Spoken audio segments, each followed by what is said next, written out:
సరస్వతీ నది పుష్కరాలకు భక్తులు భారీగా పోటెత్తారు. దీంతో త్రివేణి సంగమం పుష్కర శోభను సంతరించుకుంది. ఎండను సైతం లెక్క చేయకుండా తెలుగు రాష్ట్రాలతో పాటు మహారాష్ట్ర, ఛత్తీస్గఢ్ నుంచి కూడా వేలాదిగా తరలివచ్చారు. తెల్లవారుజాము నుంచే సరస్వతీ ఘాట్లోని త్రివేణి సంగమం అంతర్వాహిని సరస్వతీ నదిలో పుష్కర స్నానాలు ఆచరించారు. నదీమాతకు ప్రత్యేక పూజలు చేశారు. కాళేశ్వర ముక్తీశ్వర స్వామి దర్శనానికి భక్తులు బార్లు తీరుతున్నారు. సరస్వతీ నది పుష్కరాలకు ఉప ముఖ్యమంత్రి భట్టి విక్రమార్క కుటుంబ సమేతంగా వచ్చారు. పుష్కర స్నానం, పూజలు చేశారు. ఏర్పాట్లు బాగున్నాయంటూ స్థానిక యంత్రాంగాన్ని అభినందించారు. రాష్ట్ర వ్యవసాయ, జౌళి, చేనేత శాఖ మంత్రి తుమ్మల నాగేశ్వరరావు భూపాల్పల్లి ఎమ్మెల్యే గండ్ర సత్యనారాయణతో కలిసి త్రివేణి సంగమంలో పుష్కర స్నానం ఆచరించారు.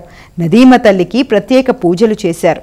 అనంతరం శ్రీ కాళేశ్వర ముక్తీశ్వర స్వామి ఆలయంలో అభిషేకాలు, విశేష పూజలు నిర్వహించారు. పుష్కరాలకు వచ్చిన మంత్రి తుమ్మలకు ఆలయ అర్చకులు రాజగోపురం వద్ద పూర్ణకుంభ స్వాగతం పలికారు. మరోవైపు సరస్వతీ పుష్కరాల పుణ్యస్నానాలకు రోజురోజుకి భక్తులు పెరుగుతారని, తగిన ఏర్పాట్లు చేయాలని ఐటీ, పరిశ్రమల శాఖ మంత్రి శ్రీధర్ బాబు అధికారులను ఆదేశించారు. క్షేత్రస్థాయిలో పర్యటించి భక్తులకు కల్పిస్తున్న సదుపాయాలపై మంత్రి ఆరా తీశారు.